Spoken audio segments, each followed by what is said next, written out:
In March 2025, I bought a 1992 Range Rover Classic in fire engine red on a bit of a whim as a non-runner, just to see if I could get it started. Unfortunately, as things go, I named it and now I'm keeping it. So welcome to the journey of restoring Clifford, the big red Range Rover.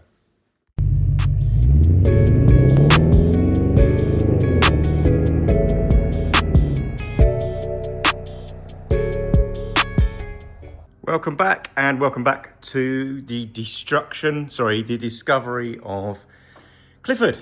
So yesterday, or whenever it was, I was actually here, got the boot floor out, did a bit of discovery there, found some water in the back on the plywood. Plywood was pretty sopping. There's the worst bit, which is now dried out.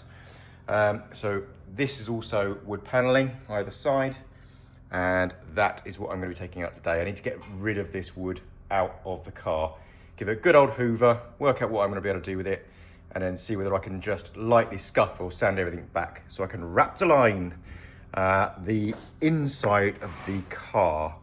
I do want to get this kind of coating down. That's kind of its purpose, regardless of what I end up doing to it. I'll probably put a false floor down or something like that anyway, so I think Raptoring will be good for the car. I have written to U-Pol, so U-Pol, if you are listening, I have sent you an email. I'm going to be buying a lot of Raptor paint, and it would be lovely if you could send me some. The idea is I'm going to be doing the outside of the car in kind of like a slightly dusty baby blue, and then from the D pillar up, I'm going to be black Raptoring the roof and the D pillars. I'll probably do these as well. I'll probably do the whole car. It wouldn't make sense to not do the whole car. So I'm going to do the C's, the B's, and the A's, probably in black Raptor as well. Yes, because they've been hand painted as well. So I'll probably black Raptor them, masking off any areas where the window sills need to get a sort of watertight fit. Then the rest of the car will be blue, blue Raptor. So, U-Pol, if you're listening, please send me some blue Raptor paint, or have a look at my email. Thanks very much.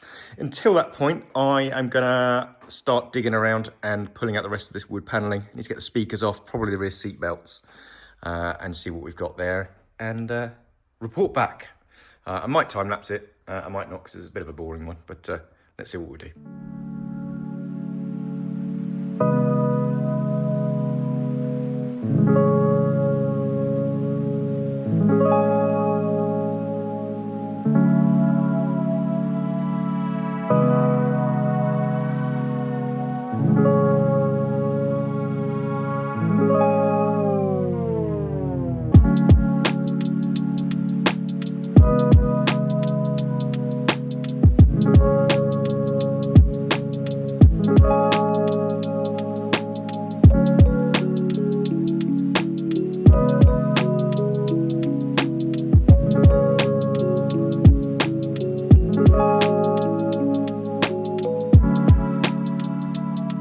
That's all the wood out. It wasn't in too bad a shape. It really was mainly down here. There was a bit of damp on this one, but mainly down here it had leaked, maybe through the fuel filler, through the windscreen, rear windscreen, who knows. But there was definitely wood, some damp there. Needs the boot tailgate as well, but it's okay. It's just a good hoover out, clean up, wire brush down. Just a good clean up, really, just to sort of see and assess. I can also now get to my filler cap, which is good because despite being unlocked, I can't put fuel in it. So I can now get to the little actuator in there as well. So I'll try and work out what's wrong with that. Worst case, I'll just pull the actuator, leave it unlocked. So I can sort that out as well, which is great. It's clearly not the first time somebody's been in here, obviously, but with regards to digging around, because we've got panels like this that are off and like bent off. I'm not quite sure why they've been bent off. I don't like things like that, so I'll take that off, straighten it up, tidy it all out. I'm going to get the seatbelts off next, and then Oh, there's another bit of wood there, didn't see a little hiding there. Then give it a hoover out. So seatbelts off, because that will drop down another load of crap. Pop them away, and then seatbelts off, then give it a hoover up. Then I can work out what I need to do next. So yeah, it's not too bad a project. It's one of those things, it's kind of one of those cars where it's like unwrapping at the Discovery is often the most fun bit of having a new car, but it can also be the most challenging, because it's where you find acres and acres and acres of rust, especially on old cars, especially on these Range Rovers. So every bit I've pulled off has been good news, which is not really what I was expecting at all, really. I was expecting something. I mean, that footwell needs doing, but other than that, I still haven't found any areas that need cutting out. It just needs cleaning up and prepping and painting properly. So that's what I'll do. So seatbelts next. Seatbelts next, and then I'm going to take off the window film at the back, because I'm hoping that they painted on top of the window film. So I was showing you the camera. So as you can see, these are tinted. We're incredibly tinted. So the windows have got tinting film on them, like these. And then some of them have been painted like this. So what I'm hoping is that they painted on top of the window tint. So where the carpet was stuck there, I'm hoping that was on top of window tint so that it comes off in a sheet. Ugh. Fingers crossed. Okay, a few discoveries. I think the windows were painted on top of film, but it's long not been film anymore. So even with a razor blade, it's a mission to scratch that all off. And I'm probably gonna scratch the glass. So I think I'm gonna take the windows out. It's probably no easy thing to do. And then paint stripper them. I think these have all been filled at some point and all sorts. So I'm gonna get some, you can get new rear window seals. So I am gonna get those. And have a little, we can peek through now. There we go, the inside. So that's that. I also found two nuts that hold on this D-pillar cover. Again, I think there's a bit of a bodge. So I will strip that back again. And they're over there. Well, one is over there. I haven't done that one yet. That one's been masticed on or glued on. But this is literally how they are. There's these like big giant penny washers, and I think these are supposed to be glued on or something. I'm not entirely sure, but either way, they're not quite right. So I'm gonna strip those off and they'll get primed, primed and raptored at some stage when I do the roof. So that's fine. I'm gonna try and get the other one off without bending it and breaking it. But that has been glued on. There are no nuts and bolts holding that on whatsoever. So yeah, that's gonna be an interesting one. I think then, so since I've done that, I'm gonna try and get that one off first, and then I'm gonna give everything a good hoover out. And then I'm gonna remove this tailgate cover as well.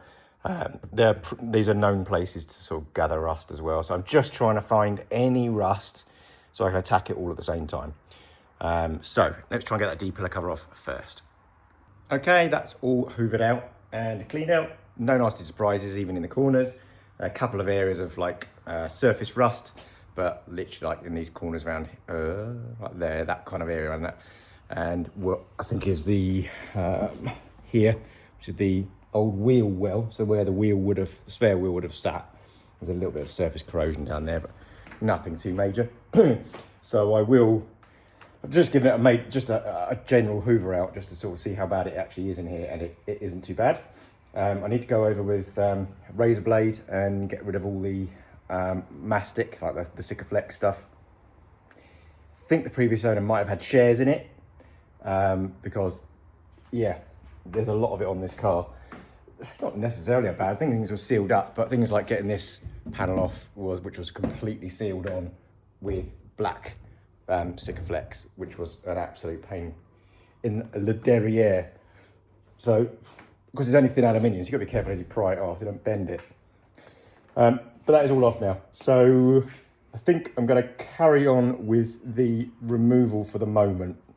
Yeah, start with the removal. I'm going to carry on with the removal for the time being. I think the seats need to come out because I'd like to see what it's like in the rear footwells. I'm not expecting it to be bad, but I'm sure there's plenty of Range Rover owners that have said, I wasn't expecting it to be bad, or this bad. So yeah, I am also going to try and sort out that fuel cap because that's annoying that I can't open that. So seats out, hopefully they're not as heavy as the L322 seats that are monstrously heavy. Yeah, I'll get these out next. I'm wondering how I'd like to kind of clean getting all the dirt off so I know what I've got really. So I might literally just kind of use anti-bac spray, degrease, all that kind of stuff and just get in all the nooks and crannies and see what I can find. Yeah, so let's get the rear seats out. Rear seats out next. And then, yeah, I think we can start planning the cleanup, the wire wheeling, all that kind of stuff. What seals I'm going to need to buy, taking these rear windows out. Because I don't think I can deal with them whilst they're in. The seals are awful anyway, so I genuinely think I am gonna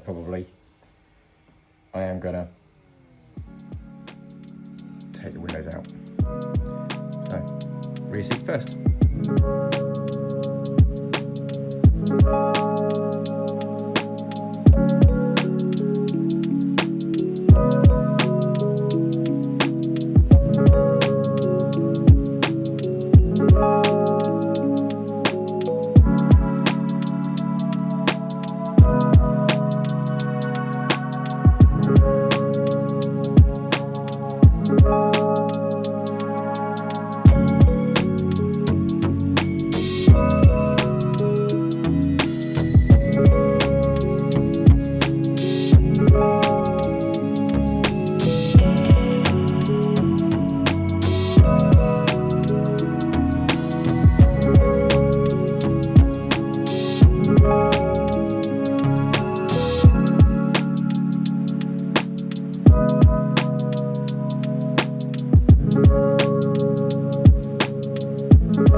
So the checker plate, down the bumper here. So all this stuff, I want to get rid of all of that. This, I mean, it's not really a worry. Let me just get off the tripod, hang on. This isn't much of a worry because obviously that's aluminium. That is steel. So again, I want to make sure there's nothing hiding behind here. I'm not quite sure what these are. I think they might just be plastic push stud things. So I will get rid of those. I took one off at the front there the other day and found water behind it, so I definitely want to get a shot of them. So I'm going to get rid of all of these on the bottom next. Yeah, and this is the point of a discovery. Not as in Land Rover discovery, as in going round the car, is not looking at everything with rose tinted glasses. You've got to try and find the awful. Which is a bit stressful sometimes. But I bought the car for 1,500 quid, so you know what? It's already paid me that over. You know, I could sell bits and pieces of it and just the body is in good shape. But yeah, so always look for the worst things first. There's no point sitting there smiling at it, sitting on a deck chair. You've got to get these things sorted, is kind of my advice. I've done a few cars now, and this is probably the big restoration I'm doing. Obviously, I didn't do this with Frank. I didn't do this with Frank because he just didn't need it. He needed a few bits and pieces, and he does need a little bit of welding on the arches and stuff like that, which I'm going to practice my welding on Clifford to do my welding on Frank. It's kind of my idea, because Clifford, I'm going to be painting the whole thing in Raptor, so you're just not going to see any of the welds. So it's a good practice car. I'm almost glad, and my God, remind me of this in the comments if I ever regret this. I'm kind of glad there is some rust on it, that footwell at the front, because I want to practice cutting out and using my MIG welder and all that kind of stuff. I've only done a little bit of it on the motorbikes in the past, on like doing the frames and that kind of thing. So I've not really practiced. So I'm kind of grateful. God, that sounds ridiculous, isn't it? I'm kind of grateful there is a little bit of rust on this car that needs cutting out and welding, because I get to practice. So yeah. But yeah, always look for the worst things first. So I'm going to now go along and pull off the rest of that checker plate and bin it. I hate it. I might even take it off the bonnet as well. I think it's just been coach screwed on. Probably Sikaflexed as well. But yeah, so that's what I'm doing now.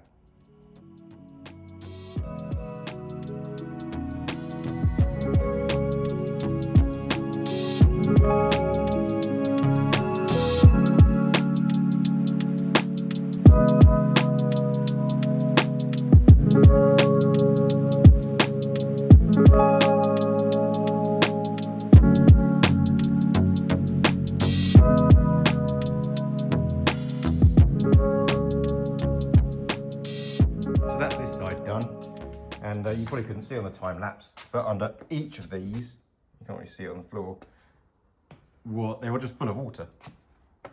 I mean, there must have been a cup of water on each of those. Now, appreciate that these are aluminium panels. God damn, they can't be good for the car, can it? There's bound to be a reason why you wouldn't want water dripping in, or being held in those doors. So, yeah. I don't think it was great. So yeah, they were full. So I'm literally I'll rub down the whole car, sand it all down, and you know, the rest of the panels themselves, they're relatively dent free. So a sand and a key up, there's a couple of like little dent, I don't know if you can see that. A couple of little dents like that, which I might fill, because I think you'd see that under Raptor. I think I saw something similar on the other side as well. And it's like, well, if I'm gonna paint the whole thing, Raptor or not, I may as well try and, where was it I saw it? I was on the bonnet, I think I saw it. I don't know. But yeah, I think it's worth, you know, getting it back to as good a position as I can get it in before I actually Raptor it. But yes, miserable job, because they've been riveted on in certain places. Not quite sure why. They certainly didn't need it. This side has not got any. Yes, it has. It's got 3 rivets on the passenger door here. These big fat ones here. And there's none on the back of this one, which is fine. So that will come off. Should be okay. Knees are killing me at the moment, so I'm gonna take a little bit of a break, and then I will carry on with the rest of this. There's some on the front as well, not a huge amount, just on these corners. So they've not been riveted on, so I should be able to just punch those off if I can get to it with the twisted bumper. I wonder if I can actually straighten that. Any of you watching, this is really thick steel. What are the chances of me being able to actually untwist that? I don't know if you can really see it, but it is twisted up. There's a kink here, and it's kind of tilting down. But I'd appreciate some advice on that. Any of you lot had any experience with that? Gratefully receive any advice. Anyways, I'm gonna have a bit of a break, and then I'm gonna do the other side.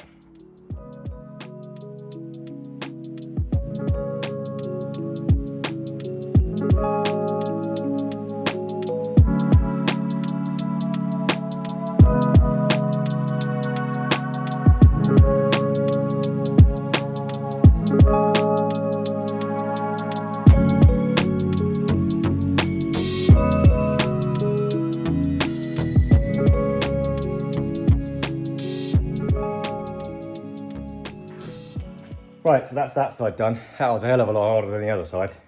Less water. Maybe that's not coincidence. But that was really tough. There's just so much black sealant on this stuff. I'll turn you around, hang on, you'll see. I mean, literally, the panel weighs less than 100 grams. honestly, there's probably, my shoulders are killing me. There's probably more sealant in weight. That one, the sealant came off with the panel, which is a bit weird. There's probably more sealant in weight than there is the panel weight, but absolute nightmare. So when I get these back, there's going to be gouges and all sorts in the aluminium. So it's going to need sanding down and a bit of filling and all that kind of stuff, but I am expecting that. I'm leaving against an aluminium panel, so what do you expect?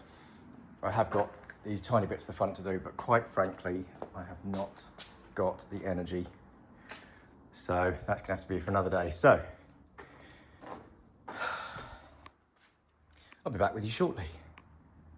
Okay, a few days later, and with a bit of help from Arlo, we managed to get the sealant off using a razor blade scraper, and then using these rubber toffee wheel things. Hang on, one of these things, which is actually pretty good at getting rid of all the silicone sealant. It takes forever, but it does come off.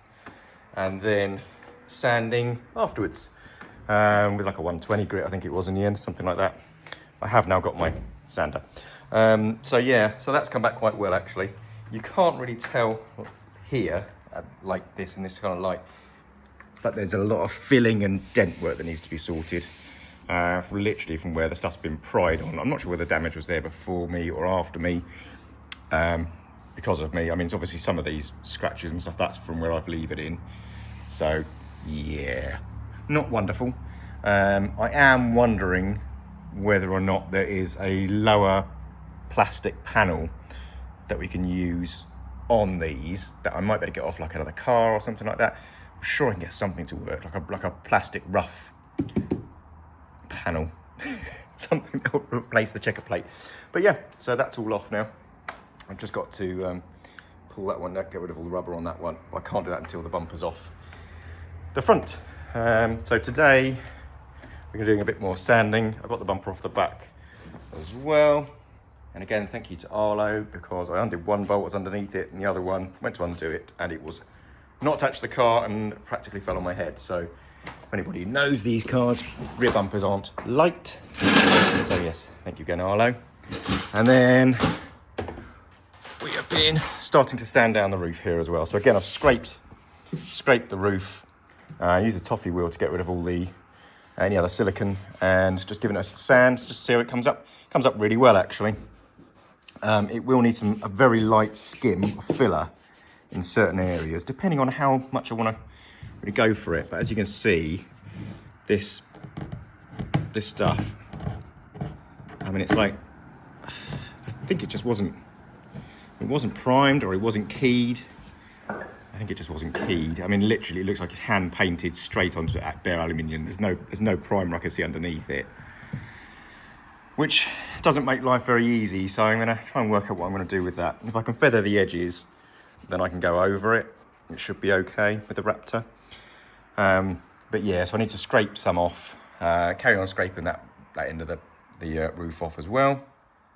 And then I'm going to wire brush all the gutters with electric wire brush, get rid of all the crap, give it a good old clean up, and then I can satin black all of the gutters. And yeah, then we're well underway to being ready to Raptor the roof, which should be whenever U-Pol get back to me with their free Raptor paint. Fingers crossed. Otherwise, I'll have to buy some. For the roof, I might actually use rattle cans. I'm not really doing a huge amount of black, so I'll probably only need maybe 2, maybe 3 cans. So I'm going to probably buy the Raptor in rattle cans for the top. Yeah, so that will be easier than trying to mix up the black coat and using the compressor for that. It's only for the roof. It also gives me it's a bit easier to hold a rattle can than it is to hold the compressors and all that kind of stuff up on the top. So today is going to be prep work and maybe a bit of stripping down if I get bored. Been a busy morning. I've got quite a lot done actually this morning. So we've got rid of the checker plate off the bonnet. I can't remember what I was planning on doing today, but this probably wasn't it. Checker plates off the bonnet. I've demasticed it, toffee wheeled where I needed to toffee wheel, and scraped the rest off and given it basically a rough sand. The Range Rover emblem letters have come off, so now you don't know what it is. Still got to do this side, which is a bit annoying. I have done quite a lot of the roof. So that's starting to come together. I've still got this kind of like front left quarter to do. But it's coming together. Having wire wheeled all the gutters are actually fine, which is really good. It's just flaky paint I've got to get rid of. But yeah, we're not going to be far off trying to work out how we're going to fill these holes. I don't really want to use rubber grommets. I don't really know how to. I can't TIG weld. I don't have a TIG welder. So whether or not we kind of like get some aluminium panels behind, oops, there's windows there, aluminium panels behind it, kind of like JB weld them to the ceiling and then just fill over the top. I don't know, is that really dodgy? I don't know, tell me in the comments. Is that a bodge? It needs to be hammered down slightly, but otherwise they're okay. So that's that. I'm sure I've done more stuff today, but I can't actually remember. I think I had to get some parts from all DIY shops and whatnot, so carry on a bit of sanding and yeah, just carrying on in the same direction. Well, clearly not the same direction. I decided instead to take the passenger seat out. It was the obvious next step in my mind. Not a particularly difficult thing to do. There's just one Allen bolt each side at the front, which I already had access to, which wasn't too bad. So they came out reasonably easy, and then I had to move the seat forward and just gain access to the back ones. Right, I'm getting the passenger seat out, and I need to get the seat forward because the bolts that underneath here and sort of here are kind of covered by the seat. Now, as you can see, this is an electric seat. Just double checking, making sure I'm not going nuts there. It is definitely an electric seat. I have no idea where the buttons would be normally. I'm guessing they would be, I don't know where they would be, but it is an electric seat. So, what we have are these wires sticking out, which go into the seat. They're in pairs, so they'll do slide back, slide forward, and all that kind of stuff, and you just have to invert the polarity of the power. So I need to get a power supply of some description. So we can literally just bung these on and work out where they actually go to. So we've got one here and one here. So that leans the seat backwards. So I'll give you an example. If I was to put that on the other way around, you probably can't see that, but down here are even two 10mm bolts. So I think, hopefully, I should just better get those out and we'll be okay. So I'm going to grab my socket. There we go. I wonder if I can hang on.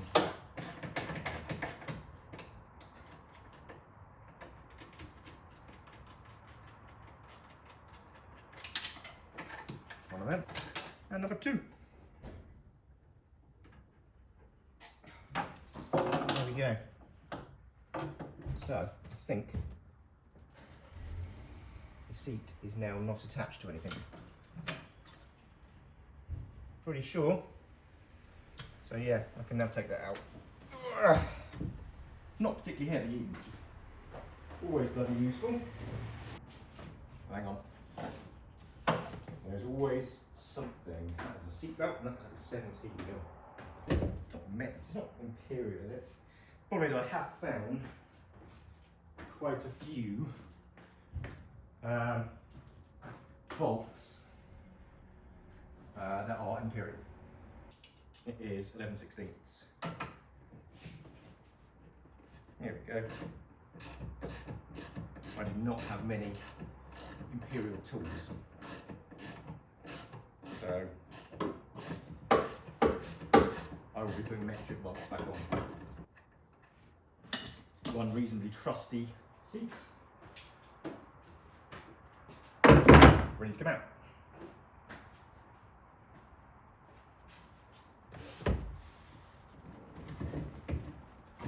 It's not too heavy, but it's not light.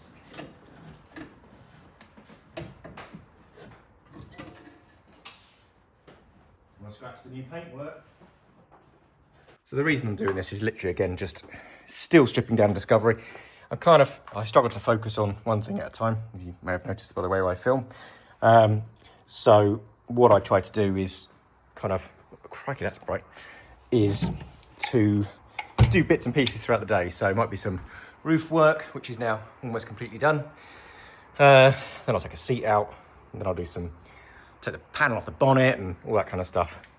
I will eventually have a bit more of a project plan, but for the moment it's kind of just stripping things down to work out what I have got and what I haven't got, and any major things. I have noticed a lovely little wet patch just there. That's coming from the engine. It's coming from the weep hole on the where the clutch comes in. So it's the rear main seal, I would imagine. I'm pretty sure that's where it's coming from. So the question is, this is a question, I better not let my wife see this video. The question is, do I do a body off? I don't have a 2-post lift.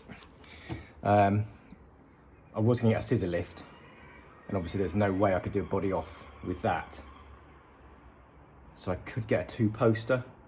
I've got like 9 inches of concrete here on the floor, so I could actually have a 2-poster. I'm allowed to have, when I check with my landlord, I can put a 2-post in. It's about the same kind of money, but I do have to pay for installation because I don't really want to install it myself. I have seen lots of people doing the installs themselves. I'm probably capable.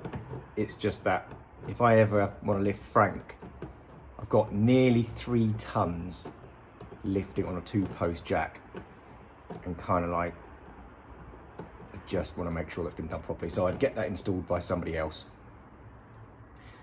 So I need to decide whether I want to do a body off. It's tempting to do a body off. It's a whole different ball game taking the body off, isn't it? I mean, you're looking at full restoration, which might do, I don't know. So that's the question I'm up against at the moment. I am sort of just looking around, finding things at the moment that I want to change, want to fix what I need. What I have decided on the back, hang on, is to, I'm not going to be buying a new interior for the back. So whether or not I use the rear seats, I don't know. I'm very tempted to do a proper full overland conversion. I watched a video the other day of I think, oh God, I'm terrible with accents. I think he was German, can't remember, maybe Dutch. But he's done a Range Rover Classic conversion into an overland, and it's absolutely lovely. It really is. And they're kind of ripe for that because it's a nice big flat space, quite boxy. It's easy to do it. I've done a false floor before in Frank, which comes all the way out to here. And I'd quite like to do captain seats, those sort of swivel seats. That would be fun, wouldn't it? Because there's just nothing like original in here. I mean, you've got like this cubby. I didn't even realise it's not even out of one of these cars, I don't think. This is off an LG22, I think. It doesn't fit or something, or maybe it does fit this and that doesn't. I don't, maybe it isn't. So it is off a Classic, but nothing really fits very well. So I'd like to strip all this out. I'm going to build my own cubby, all that kind of stuff. So if I'm going to do that, then, I may as well build a false floor and do it myself. The only restriction I've got is the fact that with the boys, at a very minimum, there's going to be 3 of us travelling if I take the boys. If Dran comes, then obviously, then I'll need all 4 seats. So it's like, I do have to have seats. So yeah, these are the difficulties that I'm going through at the moment, trying to work out what to do next. So any advice, I'd be quite appreciative. Any idea, any thoughts? Whether I could stick a detachable seat in, or I don't know. But yeah. So it's been a long day. There hasn't been a huge amount of visual stuff changed, other than the sort of sanding down and kind of stuff. But the prep is obviously, I think, as most of you will probably know, is where all the hard work is. So I've done quite a lot of that. I think it's time probably to call it a day on this video. I have no idea how long it's going to be. So appreciate you hanging around to see it. Please do subscribe. If you like this kind of content, if you want to carry on following, nice dent I've just found there. And if you think you've subscribed, please double check, because I got unsubscribed from 2 different people just yesterday. I have no idea why YouTube does it, but either way, please could you check. Give us a like, that would be really gratefully received. I also have super thanks now because we've been monetized. So if you fancy buying me a drink, that would also be great. I'd really fancy that. But until next time, I'll wrap this up, and I'll see you again soon. Thanks very much.